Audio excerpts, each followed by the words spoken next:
دوست ہیں، بہت کروڑپتی آدمی ہے ماشاءاللہ، اللہ اس کو اور دے۔ ایک دن وہ مجھے کہنے لگے یار میں آ رہا ہوں، تو میں نے کہا میرے پاس گاڑی نہیں ہے، تم آ جاؤ تو مجھے لے لینا۔ میں نے دیکھا وہ رکشے پہ آ گیا، میں نے کہا خیریت آج تم رکشے پہ آئے؟ کہنے لگے ہاں چلو ابھی یہ وہاں پہ جائے گا تو وہاں میری گاڑی کھڑی ہوئی ہے، وہاں سے اپنی گاڑی اٹھا لیں گے۔ میں نے کہا چلو ٹھیک۔ اب وہ رکشے میں میرے ساتھ بیٹھا، باتیں کرتے کرتے اس نے رکشے والے سے حال احوال پوچھنا شروع کیا، تو رکشے والے سے ایسے ہی بات چیت چلتی رہی۔ اس نے کہا جی میں یہ بھاڑے کا رکشہ ہے میرا، میں 500 روپے اس کو دیتا ہوں جس سے رکشہ میں نے لیا ہوا ہے، باقی اگر کبھی دہاڑی لگ جاتی ہے اچھی تو اس کے بھی نکل آتے ہیں، میرے بھی نکل آتے ہیں، کبھی اسی کے پیسے پورے کرنا ذرا مشکل ہو جاتا ہے۔ اور وہ اپنا حال دکھڑا سناتا گیا۔ میرا دوست جب وہاں اترا جہاں مطلوبہ جگہ تھی تو اس نے اس کو 5000 روپے نکال کر دیے۔ اس نے کہا صاحب میرے پاس چھٹا نہیں ہے۔ اس نے کہا کوئی بات نہیں، رکھ لو کام آئے گا۔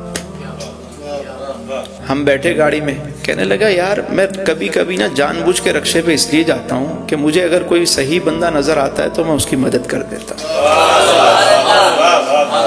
دے دیا کریں، کسی کو لگے اللہ نے آپ کو دیا ہے آپ دے دیں۔ آپ کسی کے لیے آسانی پیدا کریں گے، اللہ تعالیٰ آپ کے لیے آسانی پیدا کر دے۔